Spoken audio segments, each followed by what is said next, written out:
and boyfriend broke up, huh? What happened? Did he cheat or something? Something like that. So who wasn't given enough sex in the situation?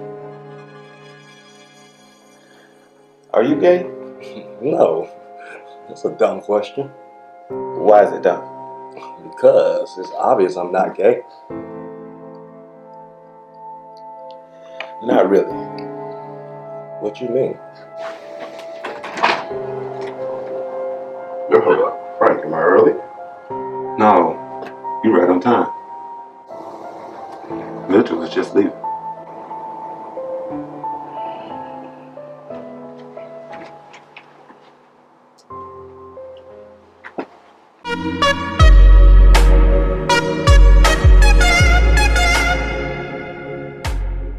What's going on, beautiful people? I am Wesley from A Connection TV, the network, the one channel on YouTube where we actually adopt similar connections despite our differences.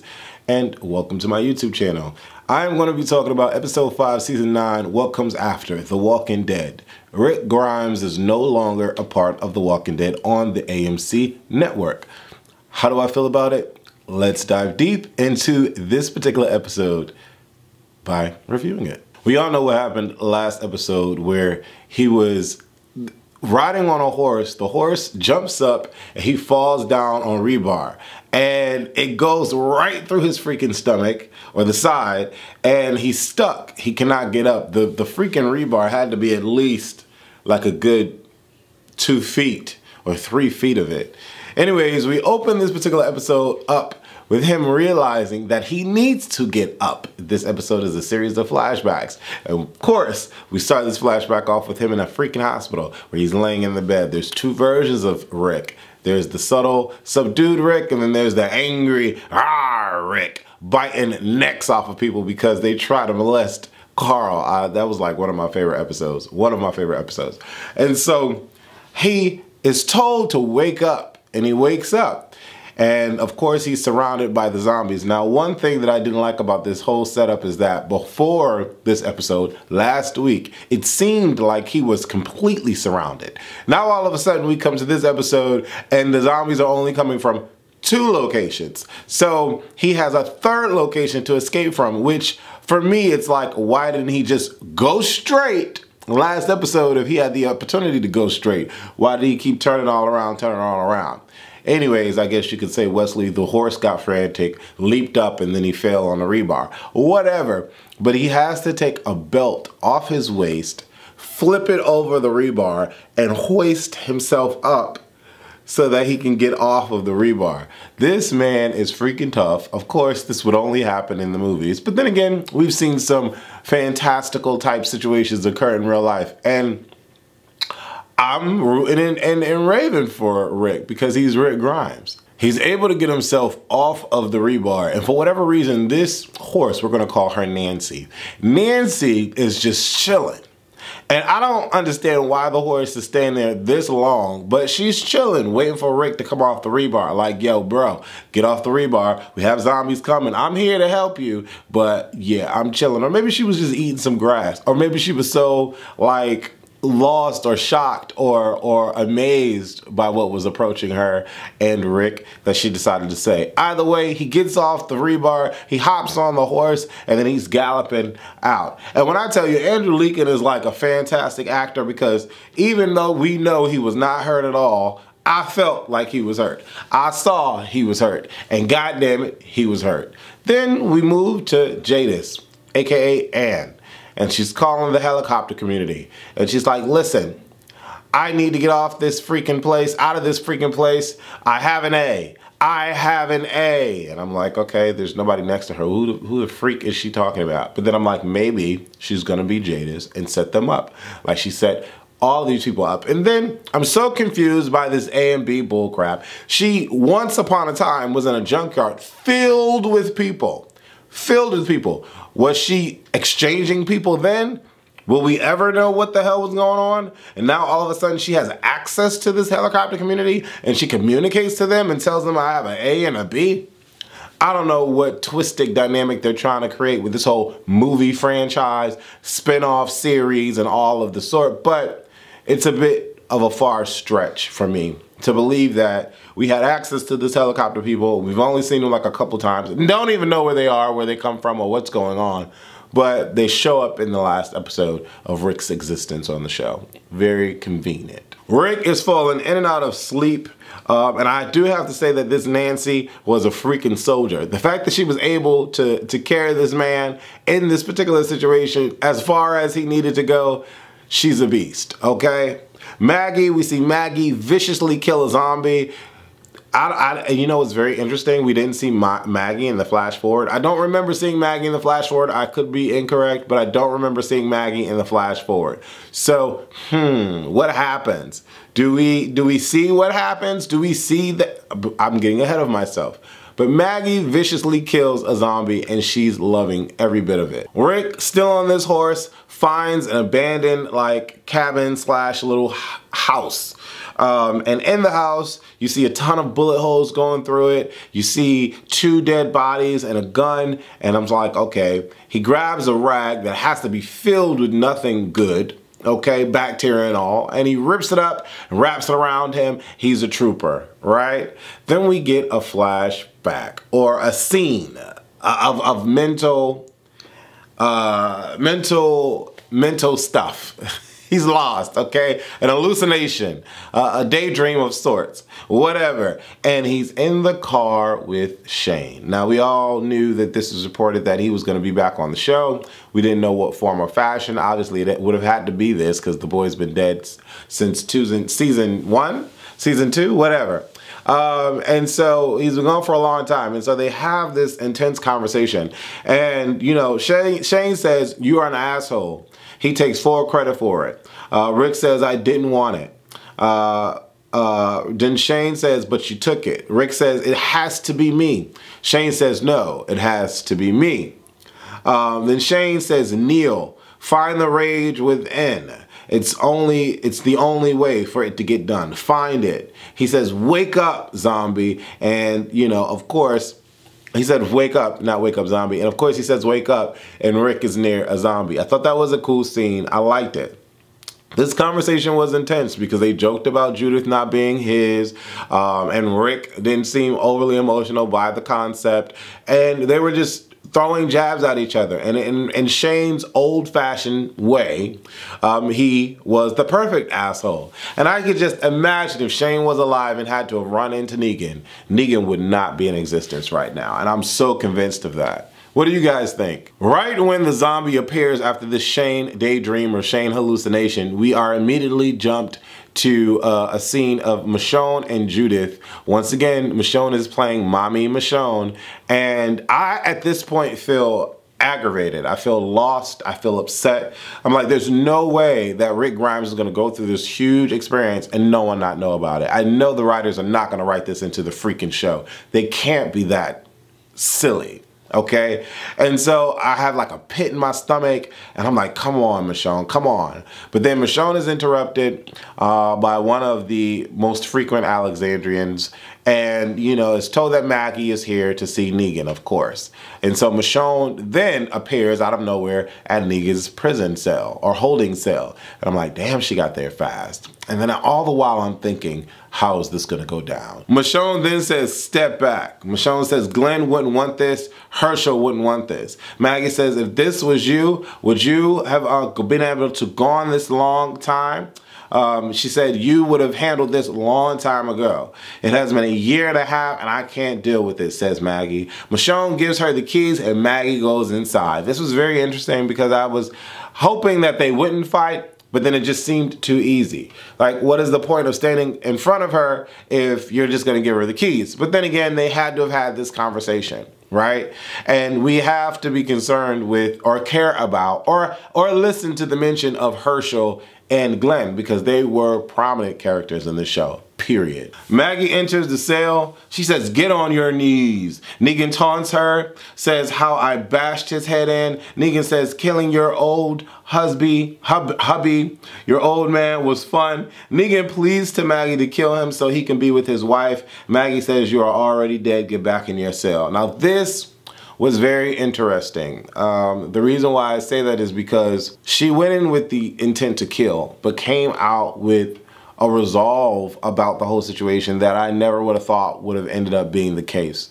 And even though this man, this old version of Negan, this distraught version of Negan had the mental capacity to still talk shit to her, to still taunt her about Glenn's death, mentioning the fact that he pummeled and bashed his brains out. His eyes popped out. Do you remember seeing that? I remember seeing that. There was nothing good about that moment, nothing great about that moment at all.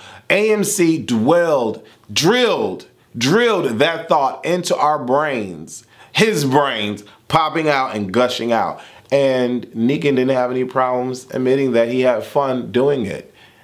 Maybe to spice up her heart and get her to kill him. But I honestly thought that Negan was going to attack her and try to escape. But no, he is finished, apparently.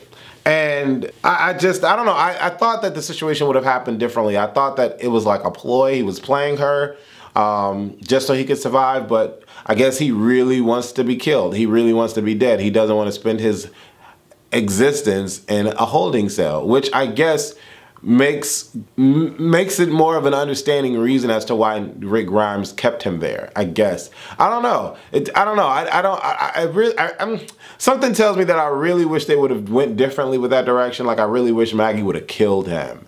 I wish Maggie would have killed him, then we get to the Rick Grimes thing, and then Maggie's like, I can't do this anymore, and she walks off or some shit. I don't know. But I really was hoping that it would have went differently. What about you guys? Now, when I tell y'all I dang near cried, okay, at this particular point, where we get from a leg up as it pans up to the person's torso, immediately I'm like, Hershel! I yelled out, Hershel! And then, oh my God, I kind of like choked up and cried. I'm a punk when I watch The Walking Dead. A real punk when I watch The Walking Dead. But I just knew it was Hershel. And of course, Hershel turns around looking all good and shaved and cleaned up, watching this beautiful green screen of a sunset. And I was like, this right now is what they're doing to me. They're paying homage to all of the old characters that built up Rick Grimes. And I was really rooting for some other characters to come up. But you know, I will go over those characters that I was rooting for to come up. But I loved every bit of this Hershel situation.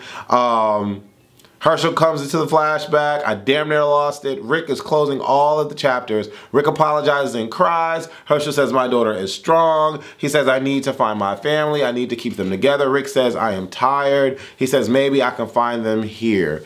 All the while, he is looking for his family. He is searching for his family. I'm thinking of Lori and Carl, but then again, Lori's been gone so long, and she had issues with the network from what I recall, or was it just Carl? And we all know that Carl's father went on a rampage on social media. So I'm like, are they gonna show up? Is Lori and Carl gonna freaking show up? And I'm like, I don't know if Miss King has the balls to bring them back, but we'll see. I'm watching, we'll see. He's back at the camp. He gets back to the bridge. And then we have another daydream. Michonne says, I love you because you are a fighter. You will never give up. He says, you are my family. I found you. He says, this isn't real. And Michonne says, this is real. Now wake up. This scene where they all came to his rescue, I was like, okay, convenient. All right, this is what we're going to do. Why they keep playing with us? AMC loves to play with us. They love to toy with us, toy with our heartstrings, and it's very aggravating because I don't know which way it's going to go. I really don't. But all the while, as we get to this point, I'm like, I know he's going to be gone. I know he's going to be gone. It's his final episodes on AMC. That's what the commercials kept saying, his final episodes on AMC. They're slick with it. But, you know, all the while, I'm like, this is a befitting end. This makes sense. I'm satisfied. I really am. If we don't see Carl and Lori, okay.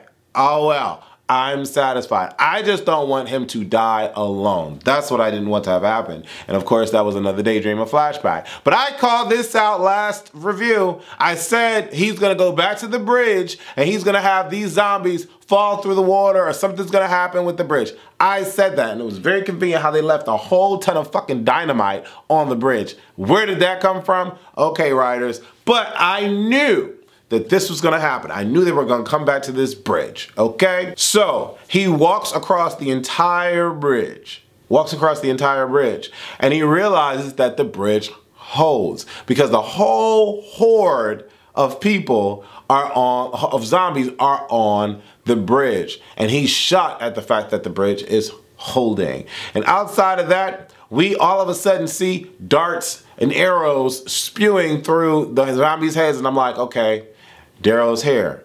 Daryl's here. Rick is lost, he's hurt, he's distraught, and all of this. And you know, it's very interesting that even though Michonne sees this huge horde of zombies going over the bridge, she really thinks that she's gonna be able to stop any of them. And I'm like, no, baby, your man is gone. It's gone, he's gone. And I was just like, okay, they're gonna send him off in a blaze of glory.